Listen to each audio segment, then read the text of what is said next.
Hey there guys, and welcome to another Factorio Mod Spotlight. I'm Xterminator, and thank you for joining me. And today we are covering the Factory Planner mod. So this is kind of like Helmod or like Max Rate Calculator. I think I did Spotlight Max Rate Calculator quite a long time ago. But I saw this one, it's pretty new, and from looking at it, it seemed a lot more straightforward and simple to me than Helmod did, so I decided to do a Spotlight. So this adds a tool in-game, no research or anything, you can do it right off the bat, that allows you to, figure out factory planning and calculations, how many machines you'll need, how many materials you need for X thing, etc. Now, I should mention this is a very early release in beta. Currently, it does not support doing factoring in models and beacons, but those things are coming. But so if you want to use it before you would get to modules and beacons, it's great. If you want to wait a little bit till you can get those, then awesome too. But you come up here to Factory Planner, shortcut Control R, and there's a few things. So first off, there's a very good written tutorial. So I'm not going to cover every single little thing because it's written right here. And then preferences, you can basically set here what your preferences are for these things. So these contain settings that adjust often over the course of the game. For general settings, we can check this as well. So I'm going to close that. And actually, let's really quick just look at our general settings for this. Factory Planner display open close, interface width, show hints, show disabled recipes, so on and so forth.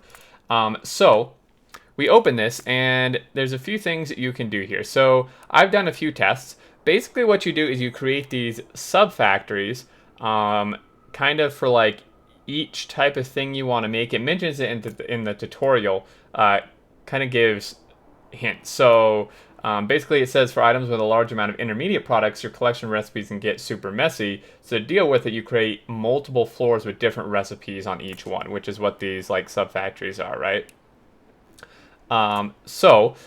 Basically you go here to new subfactory, you put in a name, max 16 characters, and we'll just say red science, right? So you put in whatever name you want, you choose an icon, and then you confirm. Okay, so we now have red science we're working on. You can change the time scale to 1 second, 1 minute, or 1 hour. We're going to do a minute rate, that's pretty standard. You can put in notes like blah, blah, blah. You can do that and then view them, which is really nice. And then when you go to add products, you just select which you want here and the amount you want. So let's say we want to do 1,000 science packs a minute. And you can also search. So it's currently red. This just means that basically you need to click it to enable it. So we click it, and you can see here everything that it's going to take. So it's going to take 1,000 copper, 1,000 gears. This is how many machines it's going to take. I did set my preferences, remember, to level 2 assembler, so it's defaulting to that. And then this is the amount of energy it'll take.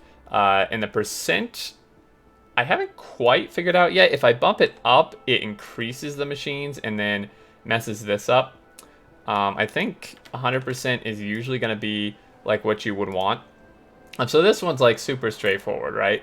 But you can click each one of these to get a bigger breakdown. So you can see, this would take 1,000. This is going to take 2,000 iron because, gear takes 2 iron. And I'll show you here how much of each thing it's going to need. So I set my preference to steel smelters. And, it's going to take 27 of those, doing that for 1,000 copper a minute, basically. And then, the assembler, so on and so forth. So you can see, like, if you had a super complicated recipe, it's going to, get really long. So this is why you would want to, like, separate out things. You can put more products on this floor if you'd like, but, it's obviously going to get quite complicated, once you start expanding these out like so, right? But this is really good. I like it because it's very intuitive. I like the fact you can like separate out these like sub-factories or floors. And then it'll really be great once it supports doing modules and beacons. But if you're doing stuff before that point, it's still completely valid. And then if we like look back at circuits, you can just go between these. And then circuits we can like expand out. So, it can be like, okay, well, we need, for 5,000 circuits a minute, we need, if we change this, you can click on the assembler and then click what you want. So, for this, it's like, well, 200 furnaces to do 7.5K a minute. 135 to do 5K a minute, and then 56 and 84, so on and so forth. So you can kind of see how this is working out here.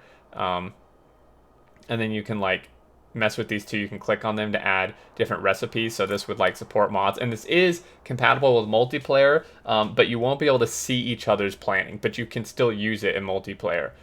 So far. So there you go, guys. That's the mod. I think it's really cool. Like I said, it's early. It's like just a few days old, so give it a little bit, and it's just gonna have more features. Already though, I think it's super good for planning like early factory stuff, and such like that. So I really like it. I'm a huge fan. If you have any questions or thoughts, leave them below, and link below in the description to the mod portal where you can check it out. But until next time, I look forward to seeing you all, and do take care.